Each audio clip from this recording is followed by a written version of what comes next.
नई झुलनी के छैया बलम दोपहरिया बिताइला हो। नई झुलनी के छैया बलम दोपहरिया बिताइला हो। 4 महीनवा गर्मी के दिनवा हो चुवे पसीनावा चुवे ना, अरे चुवे ना देवे पसीनावा गोरी तोहे बेनिया डलाई देब हो। चुवे ना देवे पसीनावा गोरी तोहे बेनिया डलाई देब हो।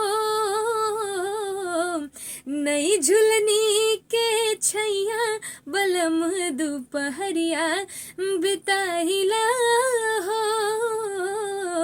नई झुलनी के छैया बलम दोपहरिया बिताइला